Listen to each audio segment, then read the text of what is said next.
Hello everyone, today it's time to talk about my other bike, the Himalayan 450, the Himi, which I bought in winter 2024. As of today, we've covered close to 4,000 kilometers, which is not a lot, unfortunately. But the truth is that I crashed the bike in Hungary while doing off-road, and I torn the ligaments in the left foot, and obviously that pushed back the entire schedule of filming, testing, and everything else that we had planned. But looking at the bright side, that incident actually helped me test things you never get to test in a normal press ride, and that is how tough the bike really is when things go wrong. So for today's video, I don't want to give you only my personal opinion. What I've done is to put together a more or less detailed report of real issues and real experiences taken directly from the Spanish Telegram users of Himalayans 450s. We have a few of us. The Reddit, forums, and everything I could find in between. This is based on feedback from a lot of owners who've basically acted as guinea pigs. We're going to look at recurring problems, some mechanical dubs here and there, and available accessories like cruise control, heated grips, and such things. And of course, how to make it lighter. I'm afraid this video is going to be more or less long, so get comfortable, because if you're interested in this bike, if you have one, or if you are curious to see how the Himalayan 450 has held up in the first 2 seasons of its life, I think you are going to like this video.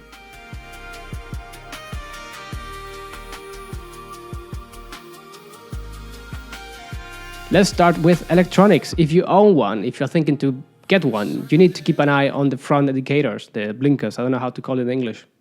Indicators. There's a fairly common fault where the internal circuit board or some other components, they come loose. And the symptoms are pretty obvious. They start rattling like a maraca. Especially the left one. I don't know why the left one, but especially the left one. And in some cases, you can even see some condensation or moisture getting inside. And not far from there, we've got the very known navigation joystick on the left side of the bike, of the handlebar. It's a button that is basically the brain to control the menus. And we've seen plenty of cases where it simply stops responding. You try to press, hold, press to confirm something in the menu, move it to the right, anything that you try, and nothing happens. It's a hardware issue with the switch cluster. And the good news is that Royal Enfield are aware of it, and they replace the whole unit under warranty. No arguments, no discussion needed, but it's something that can happen to you too. Navigation, a very important point. This famous Apple CarPlay or Android Auto, just first things first, is neither of those. Royal Enfield system works in a similar way to Google Chromecast, if you ever had one of those at home. What it does is cast or stream the Google Maps app to the bike screen. And that streaming happens to be over Wi-Fi, not via cable, not the USB cable, which is why the display on the bike is most of the time a couple of seconds behind you in real life. That delay can make you miss a turn, especially in town. It has happened to me plenty of times, but it's not a big issue. On top of that, because it's constantly sending live data, you can't lock your phone. On the one hand, it overheats the device massively, and on the other, it drains the battery in a matter of minutes from 100 to 0. The latest updates automatically lower the screen brightness, but it still uses a ridiculous amount of power. For now, the only real solution is to simply plug the phone into the bike's USB-C port to keep it alive. On iPhone, though, there is a workaround which involves activating the voice-over accessibility function and creating a shortcut to lock the screen by, for example, tapping the screen 3 times. Auxiliary lights. If you are going to use the bike for proper traveling, fitting a pair of auxiliary lights is a great idea. We've got the ones from Hepco and Becker, the German company. We fitted that kit, wired directly through a relay, so it doesn't drain the battery if we forget about the lights. And the difference is really day and night. highly recommended. The only issue that I've had with them is that one of the rings, the one on the right side, cracked while riding off-road. But I will give it the benefit of the doubt and assume that we maybe overdid it with the torque when we mounted them. Heated grips. I searched all over the internet for the best heated grips for my bike. Expensive, cheaper options, all of them. I checked them, all of them. And eventually I found the best Deus Moto here in the Vienna dealership for Royal Enfield. They are Daytona grips, a product that I paid for myself. The brand hasn't paid a cent or anything to appear here. And honestly, they are some of the best I've ever had on a bike. They have a memory function, meaning when you turn them off and back on, they return to the same setting, as well as a rapid heating mode as soon as you switch them on your bike. And I think if I'm not mistaken, it's got 4 levels in total. For me, sometimes when I like to ride with more or less thin gloves, the level 2 is more than enough. It's something that I would recommend to absolutely everyone. And if they are fitted as well as they do in Deus Moto, which, by the way, they also did not pay to appear in this video, they end up looking like completely factory heated grips. Fantastic. Love them. Cruise control. Royal Enfield don't offer a factory solution just yet, but after 1 season, we now have third-party solutions for cruise control, something that is really missing on such a travel-focused bike. There are some alternatives. I think one is Veridian or something like that, or the one from Bikerco, the Hold My Throttle, and they are all fairly similar. It's a plug-and-play way to get cruise control on your Himalayan 450, and by the way, plenty of other bikes in the more or less same category. It connects directly to the bike's ECU and adds a small switch cluster with the usual 3 buttons. It's actually all pretty straightforward. I haven't been able to test them myself, but it seems to work just without any problem. That said, do keep in mind, if you're in Europe, the legal side of fitting this kind of system here. It could get tricky. Luggage. I'm not a big fan of hard cases or very bulky luggage because the bike is already quite heavy. So me personally, I avoided those and I went for 2 setups, one from Hepco & Becker, again, the German brand, and another one from Spanish brand CEAT. From Hepco & Becker, we fitted their Seabowl system with a pair of bags of 6 and 9 liters respectively, plus a tank bag. Why, you may ask, why not the bigger ones? Because I needed something to travel light, something that I could use every day and that it wouldn't stick out too much from the size of the bike. With them, I can actually carry my cameras, my notebook, microphones, without worrying about whether I will fit between the cars in front of me when I'm stuck in traffic. That said, when I had to head off on a multiple-day trip without knowing what kind of weather I would run into, that's when I chose the Terra 30 or TR30 waterproof bags from CEAT. 30 liters on each side to go literally anywhere. There's so much space. The build quality is actually excellent. I really like them. You can lock them with a key, and they were more or less easy to fit. If I manage with my friend Gregor, you can totally do it. The only downside is the total weight, which, if I remember right, it might be around 8 to 9 kilos altogether, and it's already a heavy bike. Front brake system. It's time to talk about one small issue with the front brake. There have been reports of brake fluid leaks at the front master cylinder, sometimes at the hose connections or from the internal part of the cap. The problem isn't just the losing fluid and braking performance, is that the fluid is also corrosive, so that when it leaks, it often damages the brake light sensor. So, if you notice that the brake light doesn't come on when you pull the lever, or that you need to squeeze it way more than it should, then please check the master cylinder for signs of moisture. The fix is replacing the master cylinder, the sensor, or the whole assembly. All of this, obviously, under warranty by Royal Enfield.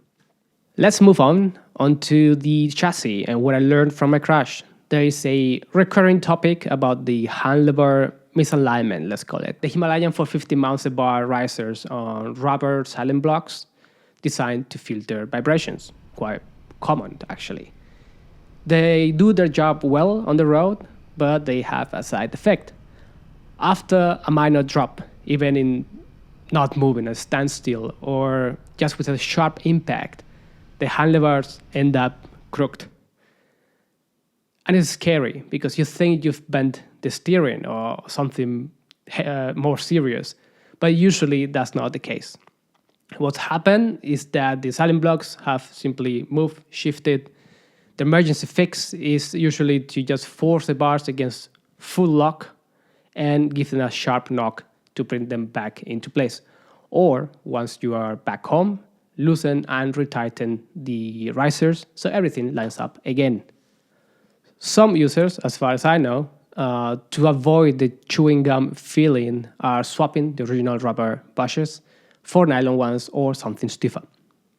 In my crash, at around 40 kilometers per hour or so, the forks, the bars, also twisted slightly, not bent, just they rotated a bit.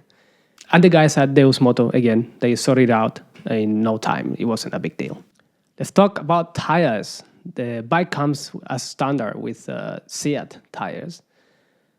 And here I'm going to be clear, there are plenty of complaints, especially about the front tire. They give a strange sensation like riding on glass or ice when you are on tarmac.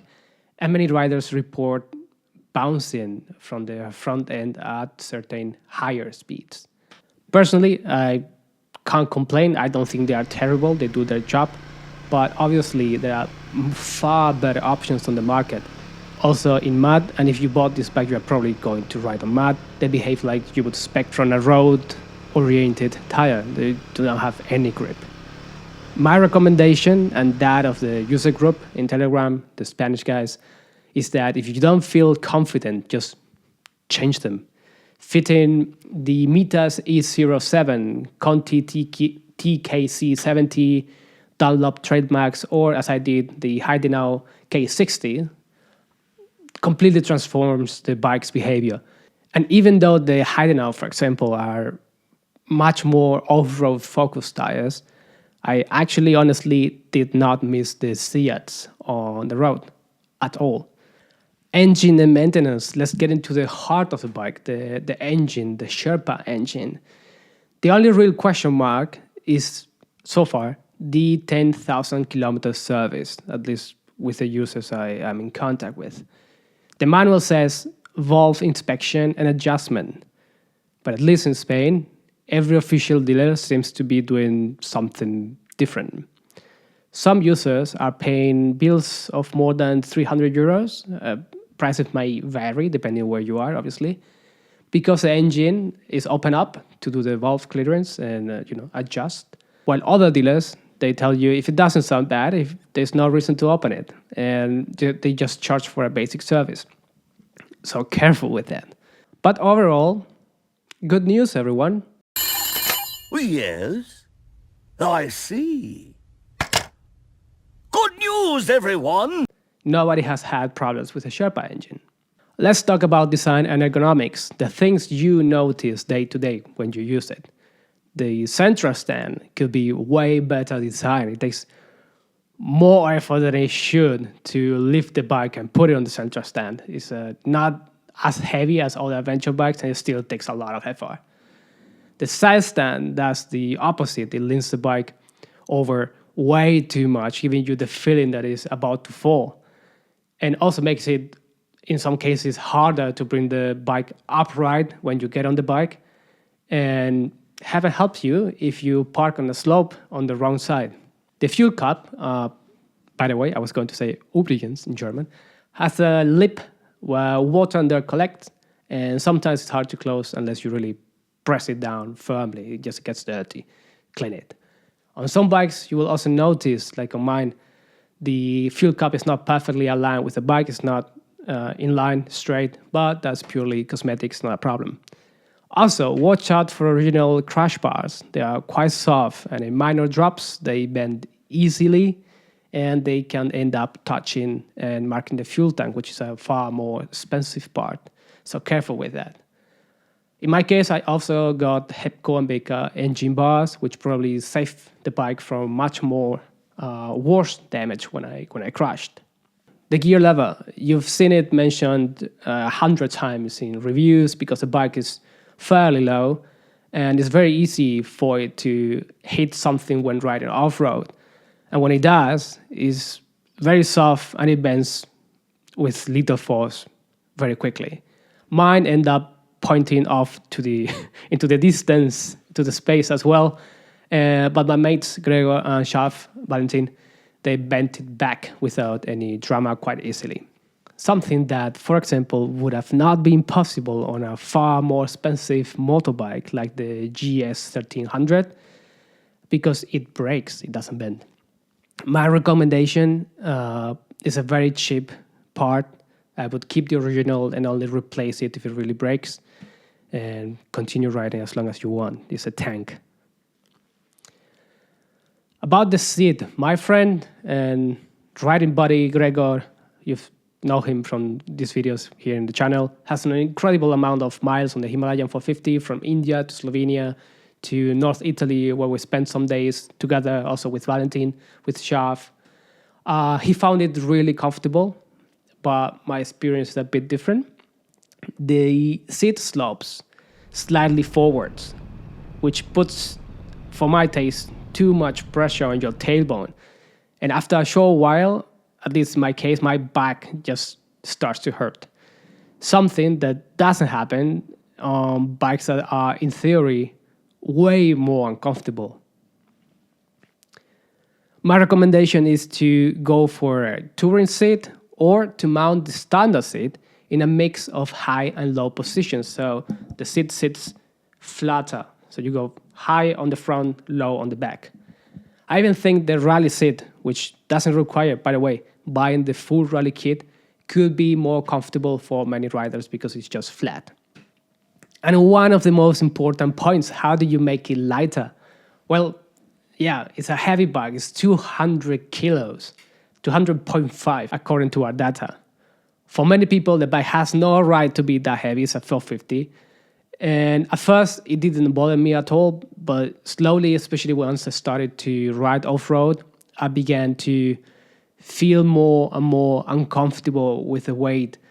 If you add accessories like I have or luggage to those 200 kilos, you very quickly end up in a machine that is, 215, 220, and you still have 40 horsepower. The easiest and cheapest way to reduce weight is to get rid of parts that aren't strictly necessary. For example, the center strand weighs 2.5 kilos, the rear luggage rack is 1.5 kilos, and the tank crash bars are 3 kilos. That puts you at 193 kilos without replacing anything and without spending a single euro. What else can you do? Well, you could swap the battery for a lithium one, saving around 2.5 kilos maybe, or replace the standard fuel tank with the one from a service. It's made of fiber, so you save another 3.7 kilos. Another option is swapping the exhaust, obviously. Many users are going for the, what was it called? HP Corsair. A good-looking exhaust that massively improves the sound and saves you around 1.5 kilos. If you only mount the muffler, if you go illegal and mount the D-cut system, it's a lot less, like 4, 5, 6 kilos or something. That leaves you with around 185 kilos ready to ride.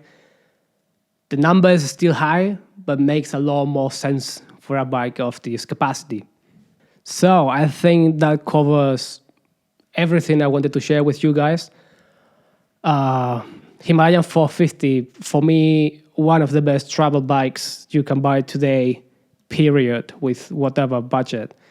If you don't feel like spending a fortune and you just want to enjoy riding and go everywhere, go for it, give it a go. You have very little to lose and a lot to win. Thanks for watching the video. We'll see each other probably soon. Hope so. Check the other videos that we've done recently. I did the Scrambler 900 in California not a few days ago. Go watch it. It's a great video. It's probably the absolute best sounded bike of the year. So go listen to it. Cheers. Take care.